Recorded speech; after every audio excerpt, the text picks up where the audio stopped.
আসসালামু আলাইকুম ভিউয়ার্স বন্ধুরা, শুভ দুপুর। কেমন আছেন? এখানে আমি আদা, রসুন, পেঁয়াজ, মরিচের গুঁড়া সব কিছু দিয়ে নিয়েছি। আমি এখন মাছের ডিম রান্না করব।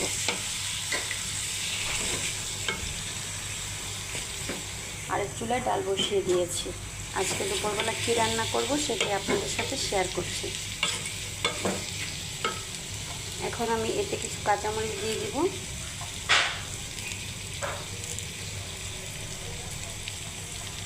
আমরা সাধারণত মাছে যে মশলাগুলো দিই সব মশলাগুলো দিয়ে আমি এখানে এটা বসিয়ে দিয়েছি। লাগলে পানি দিব, না হয় ভুনা ভুনা করব। বন্ধুরা আমার পাশেই থাকেন, আমি কীভাবে মাছের ডিমটা রান্না করছি সেটাই শেয়ার করছি। বন্ধুরা এখানে কিছু গোলমরিচ দিয়ে দিলাম। আমি গোলমরিচ দিয়ে আবার নেড়ে নিব। বন্ধুরা এটা আমি একদম ভাজা ভাজা করব। এই তো আমার ডিম হয়ে গেল রান্না।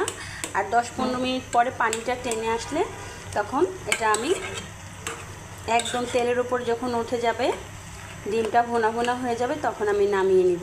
তো এখানে শুধু আমি এক্সট্রা করে একটু গোলমরিচ দিয়েছি। অবশ্যই আমার চ্যানেলটা ভালো লাগলে সাবস্ক্রাইব করবেন। আর এভাবে করে কে মাছের ডিম রান্না করেন অবশ্যই আমার সাথে শেয়ার করবেন। আর এটা কিন্তু রুই মাছের ডিম ভিউয়ার্স বন্ধুরা। প্রথমে অল্প একটু দেখা গিয়েছে, এখন একদম কড়াই ভরে গিয়েছে। তো যাই হোক, ভালো লাগলে অবশ্যই সাবস্ক্রাইব। বন্ধুরা এই তো আমার মাছের ডিম হয়ে গিয়েছে। আর এখানে আমি ডাল বাগার দিচ্ছি। এই চুলায় ভাত বসিয়ে দিব। ভিউয়ার্স বন্ধুরা আজকের ছোট্ট ব্লগ আপনাদের কাছে কেমন লাগলো